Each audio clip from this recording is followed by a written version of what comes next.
Assalamualaikum warahmatullahi wabarakatuh.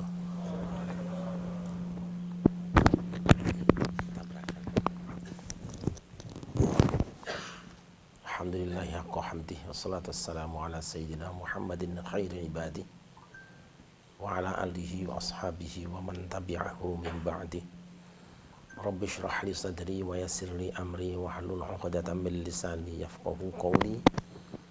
Subhanaka la ilma lana illa ma 'allamtana innaka antal alimul hakim. Hamba-hamba Allah yang dimuliakan Mas Agus dan Pak Warno serta teman-teman sekalian.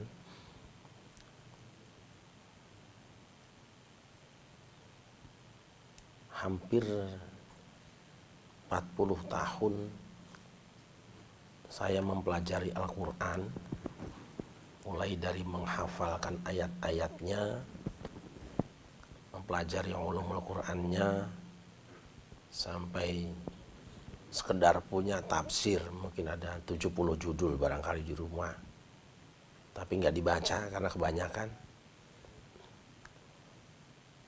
Ketika sampai pada pembahasan takwa, itu nggak selesai-selesai.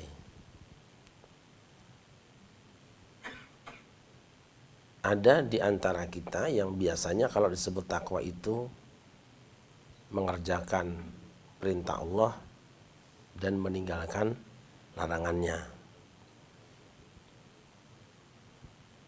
Tetapi setelah mondar-mandir saya baca, kok kayaknya malah soyo-suwe soyo rapas. Mengapa? Baik, manusia itu semua disuruh ibadah. Memang tugasnya cuma ibadah tok. Wa ma khalaqtul jinna wal insa illa liya'budun. Dan ibadah itu tujuannya cuma satu, supaya manusia menjadi orang yang bertakwa. Ya ayyuhan nasu u'budu rabbakumul ladzi khalaqakum wal ladzina min qablikum la'allakum tattaqun. Maaf Mas, kalau bisa tidak baca Quran, saya sedang baca Quran juga, itu haram nanti hukumnya. Panjenengan bisa agak jauh supaya saya tidak mendengarkan. Kalau saya mendengar enggak dengerin dosa saya. Monggo. Ini makanya amal bil ilmi itu begitu. Kalau saya biasa negur mahasiswa, negur kiai biasa aja. Tidak boleh. Wah, bagus baca Quran. Tidak boleh ada waktunya baca Quran. Orang sedang baca ayat, sedang ngaji, baca Quran sendiri, mengganggu, tidak boleh. Haram. Ini mohon maaf ya buat semuanya aja. Memang karakter saya kayak gini. Kadang-kadang kita salah paham. Karena ngajinya jangan separuh-separuh lah. Dan itu salah satu makna takwa nanti. Hei seluruh manusia, biasanya kita terjemahkan sembahlah Tuhan kamu yang telah menciptakan kamu dan orang-orang sebelum kamu, supaya kamu bertakwa. Tapi kata u'budu, itu makna yang benar, itu bukan sembahlah. Perhambakan diri kamu. Jadi, jadilah kamu hamba, menghambakan diri pada Tuhan kamu yang telah menciptakan kamu dan orang-orang sebelum kamu, supaya kamu menjadi orang yang bertakwa. Nah, makna takwa itu asalnya dari kata wiqayah yang berarti mengendalikan diri atau menjaga diri. Nah, kemudian jadi ittaqwa, jadi ittaqwa. Ittaqwa artinya apa? Mengendalikan diri untuk tidak melakukan sesuatu yang berdampak tidak baik. Nah, kalau kita baca di dalam hadis Nabi misalnya, Nabi membagi proses pembicaraan agama dengan 3. Arkanuddin itu ada 3. Rukun agama itu 3. Iman, Islam, dan ihsan. Makanya, ya ayyuhalladzina amanu kutiba alaikumus shiyam, ujungnya la'alakum tattaqun. Berarti amanu rukun iman, kutiba alaikumus shiyam rukun Islam, tattaqun adalah ihsan. Apa itu ihsan? Itu takwa itu. Kalau begitu arti takwa apa? Takwa itu artinya akhlak, udah gitu aja. Iman harus diperkuat. Kalau iman kuat, enteng ibadah. Ibadah harus dimaknai dan difahami. Kalau faham makna ibadah, maka dia akan baik akhlaknya. Jadi sebenarnya takwa itu tidak lain dan tidak bukan adalah akhlak. Dan ini tujuan ibadah. Makanya Rasul mengatakan, innama bu'ithtu liutammima makarimal akhlak. Aku diutus hanya untuk menyempurnakan akhlak yang mulia. Salat misalnya, sering saya sampaikan, mungkin di sini juga ada pernah saya sampaikan, bahwa salat itu punya 3 dimensi sama dengan yang lain ibadah. Dimensi spiritual, dimensi medikal, dan dimensi sosial. Nah, takwa itu dimensi sosialnya.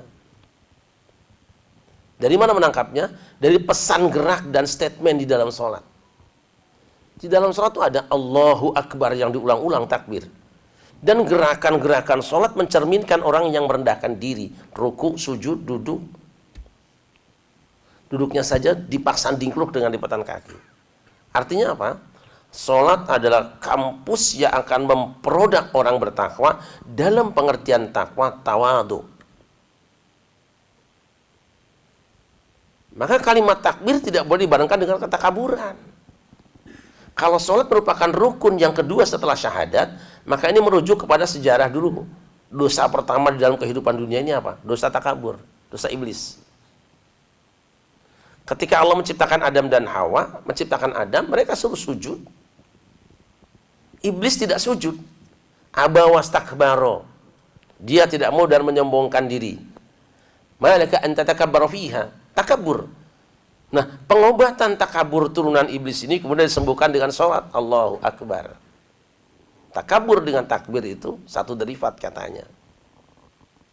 Semua gerakan sholat ada dalam rangka kita merubah, menyembuhkan penyakit takabur kita.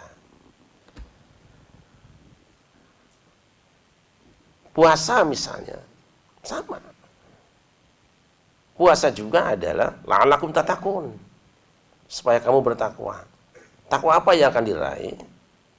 Takwa yang dimaknai dengan lafaz al-imsak, menahan diri. Kemampuan orang untuk menahan diri dalam perikatan keseharian. Tidak makan barang yang haram. Tidak kemudian melakukan tindakan-tindakan yang represif. Itu bagian dari menahan diri yang dihasilkan lewat lembaga pendidikan yang namanya puasa Ramadan. Maka jangan pernah kita mengartikan puasa dengan hanya menahan diri dari makan dan minum saja. Itu produk, itu kampusnya. Produk yang dihasilkan adalah kemampuan mengendalikan diri. Tidak makan barang yang haram, bahkan justru kemudian memberikan makan pada orang lain. Haji sama. Haji juga watazawwadu fa inna khairaz zadi taqwa. Takwa apa yang dilewat haji? Akhlak. Akhlak yang mana? Akhlak di mana seseorang ketika menunaikan ibadah haji itu ada yang namanya misalnya ibadah sa'i. Sa'i itu as-sa'yu bisnis. Cari duit. Cari nafkah. As-sa'yu.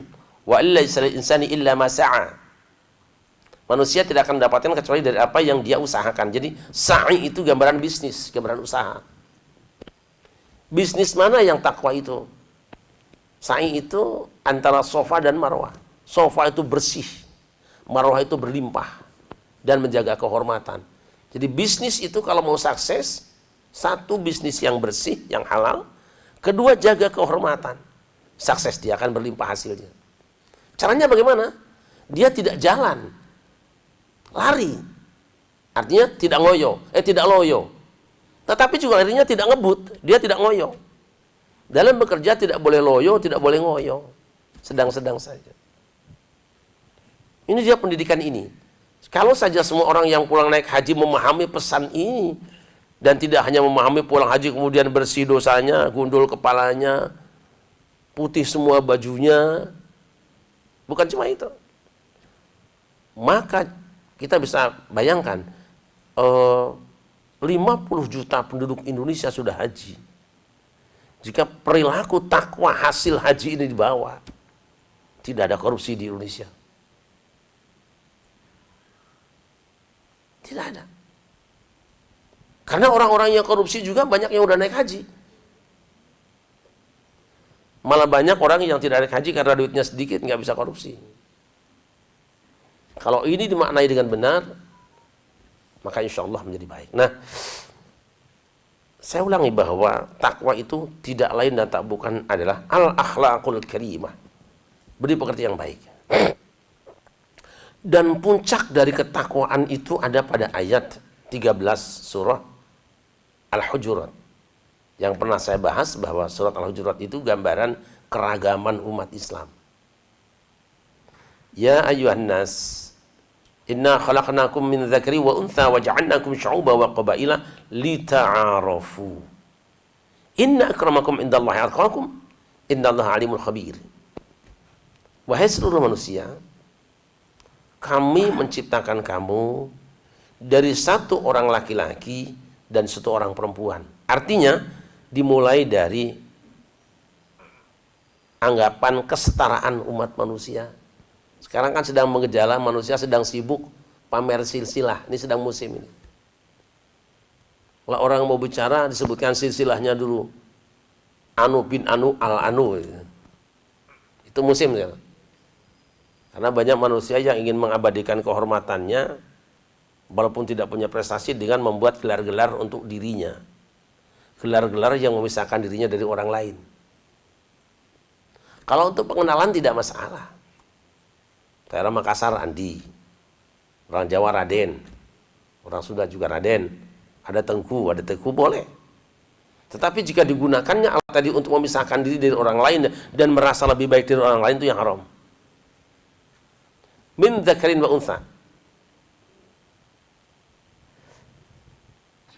Sekarang bangsa kita ini termasuk bangsa yang kadang-kadang sebahagian orang itu merasa rendah diri melihat bangsa lain. Asal datang orang asing ke sini, apapun etnisnya kita rendah diri dan pada akhirnya diinjak. Wa ja'alnakum syu'uban wa qabaila. Dari sepasang manusia tadi kami kembangkan menjadi macam-macam bangsa, dan di bangsa-bangsa itu pun kami bagi derivatnya lagi, ada kabilah-kabilah, ada klan-klannya, ada marga-marganya. Di Indonesia ada Nasution, ada Harahap, ada Lubis dan lain sebagainya. Kenapa Allah pecah-pecahkan mereka? Lita'arafu. Masing-masing kabilah tadi, masing-masing klan tadi punya tradisi yang berbeda dengan yang lainnya. Nah, tugas kamu manusia yang asalnya Adam dan Hawa tadi, sepasang manusia tadi, lita'arafu, supaya saling berinteraksi dan saling memperkenalkan tradisi suku-sukunya tadi satu dengan yang lain. Jadi jangan ada klaim bahwa suku ini lebih baik dari yang lain. Ta'arafu itu asal kata dari arafa, ta'arafa ya ta'arafu.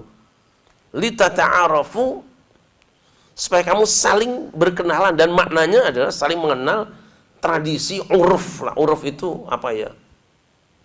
Kearifan lokal lah, tradisi. Nah, suku-suku ini punya tradisi yang berbeda. Tugasmu, ini perintah dari Allah. Kamu asalnya satu bapak dan satu ibu, sekarang dibagi oleh Allah menjadi ragam-ragam suku, lita'arafu, supaya kamu saling memperkenalkan satu tradisi dengan yang lain. Jika itu diperkenalkan, nanti akan ketemu, kamu akan bertemu bahwa sebenarnya motivasi dan ruh dari tradisi-tradisi tadi adalah satu, yaitu kemanusiaan. Nah, baru Allah mengatakan, inna akramakum indallahi atqakum. Yang paling mulia di antara kamu di sisi Allah, bukan suku Arabnya, bukan Eropanya, bukan Cinanya, bukan Indonesianya. Akram itu adalah atqakum, yang paling mampu mengendalikan diri, dalam pengertian ketika berinteraksi dengan keragaman itu dia lapang dadanya, dia takwa yang benar itu. Bukannya kemudian ketika melihat budaya orang yang berbeda, kemudian kita nista. Bukan yang menganggap bahwa cara pandang dirinya yang benar. Termasuk dalam hal ini adalah karena ini surat Al-Hujurat, di mana diantarkan oleh Allah dengan keragaman pemahaman di dalam Islam, adalah yang paling baik, yang paling bertakwa itu bukan madhab ini, bukan madhab itu. Bukan Maliki, bukan Syafi'i, Hanafi, Hambali, bukan Wahabi, bukan Salafi, bukan Syi'i, bukan. Itu madhab-madhab yang sah diamalkan karena semua dasarnya adalah Quran dan Sunnah. Yang paling bertakwa, yang paling baik adalah yang dia mengamalkan madhab yang diyakininya tetapi masih menghargai madhab lain sebagai saudaranya. Ini yang sulit kita. Saya kadang-kadang sedih di sebagian masjid. Kalau yang ngajinya NU, NU tok semua yang datang. Yang nggak NU, pergi. Ada saja alasannya. Tapi bulan puasa, biasanya kalau di luar bulan puasa kan ada alasan makan siang. Bulan puasa kan nggak ada. Kalau yang ngajinya itu Muhammadiyah, ustadznya Muhammadiyah tok yang datang. Ruangannya biru semua. Yang nggak Muhammadiyah pergi. Kalau ustadznya ustadz Salafi yang jenggot semua. Salafi semua. Ganti yang bukan Salafi yang nggak mau ngaji. Ini tidak akan sampai pada ketakwaan. Tidak. Yang akan sampai pada ketakwaan adalah dia amalkan madhabnya dan keyakinannya, tapi hargai saudaranya yang berbeda dari dirinya. Itu makna takwa yang sebenarnya. Oleh karena itu maka mungkin jarang orang berani bicara belak-belakan. Saya belak-belakan saja. Orang NU tidak akan masuk surga kalau anti pengajian yang lain. Orang Salafi tidak akan masuk surga kalau anti pengajian yang lain. Orang Muhammadiyah tidak akan masuk surga kalau tidak mengikuti pengajian yang lain. Ada perasaan yang lebih dari yang lain. Karena apa? Atqakum, mampu mengendalikan diri. Tahanlah. Tapi kan nggak enak dia lain nyindir pengajian, udah ikutin aja, dengerin aja. Uang duduknya dapat pahala kok. Nah, siapakah yang akan meluruskan ini? Yang akan membenahi persaudaraan kita? Kita semangat kadang-kadang pengen bikin khilafah. Tidak bisa bikin khilafah kalau tidak bisa membenahi khilafiyah. Ini kunci. Partai Islam hancur karena apa? Dia karena rebutan tadi, karena perbedaan paham. Hebatnya Indonesia, para ulama dulu, zaman Orde Baru Malaya hebatnya itu, pernah bikin satu partai bareng-bareng. Begitu reformasi, yang mau dia bikin sendiri, NU bikin sendiri, Masumi bikin sendiri, Ikhwan Muslimin bikin sendiri, akhirnya tarung dengan teman sendiri. Saya sempat bikin tulisan di muktamar di Kongres Umat Islam waktu itu tahun 98-99. Saya ngobrol dengan Profesor Al-Yafi karena beliau orang tua dan guru saya, penasehat saya. Jam 5:30 pagi saya ngobrol di kediamannya di Elok Berdikari. Prof, saya kok khawatir perang Uhud terjadi di Indonesia. Berkenanlah kira-kiranya Profesor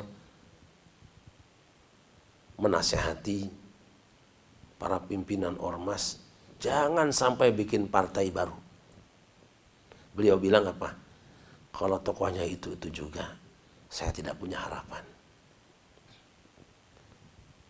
Rahimahullah, beliau baru pulang belum lama ini. Habis itu semua bikin partai. Bayangkan kalau duit yang dipakai kampanye partai bikin masjid sudah megah masjid kita. Lagi-lagi, panggung-panggung politik isinya caci maki. Yang mencaci makinya kiai, yang dicacinya juga kiai. Yang mencacinya muslim, yang dicacinya muslim.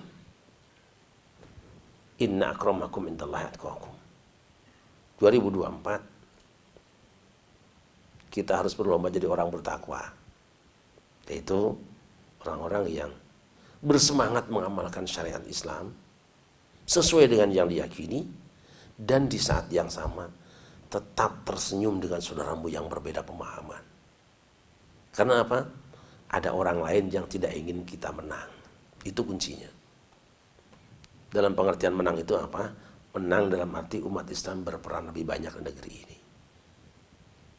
Puasa, kunci ketakwaan, dan hanya ibadah puasa yang maknanya dengan takwa, as-siyam al-imsak, at-taqwa menahan diri.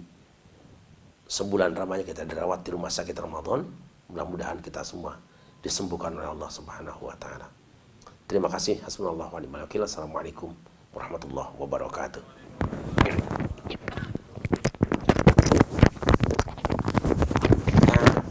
Bacakan surat Al-Fatihah untuk ibu dan bapak kita semua, orang tua kita semua. Mudah-mudahan mereka yang telah telah dibahagiakan oleh Allah Subhanahu wa taala, dan yang masih hidup kita diberikan kesabaran kemampuan untuk senantiasa membahagiakan mereka. Ada hadinya Al-Fatihah. A'udzubillahi minasyaitonir rajim.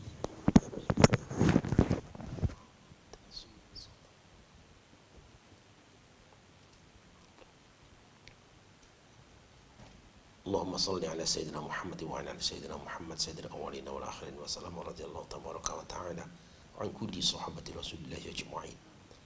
الحمد لله حمدا يوافي نعمه ويكافي مزيدا. يا ربنا لك الحمد كما ينبغي لجلال وجهك وعظيم سلطانك. اللهم اغفر لنا ذنوبنا ولوالدينا وارحمهم كما ربونا صغارا، ولجميع المسلمين والمسلمات والمؤمنين والمؤمنات الاحياء منهم والاموات. ربنا ظلمنا انفسنا وان لم تغفر لنا وترحمنا لنكونن من الخاسرين. اللهم ألف بين قلوب المؤمنين واجمع كلمتهم الحق يا رب العالمين. ربنا آتنا في الدنيا حسنة وفي الآخرة حسنة وقنا عذاب النار. وصلى الله على سيدنا محمد وعلى آله وصحبه وبارك وسلم. بفضل سبحان ربك رب العزة عما يصفون وسلام على المرسلين والحمد لله رب العالمين. حسبنا الله.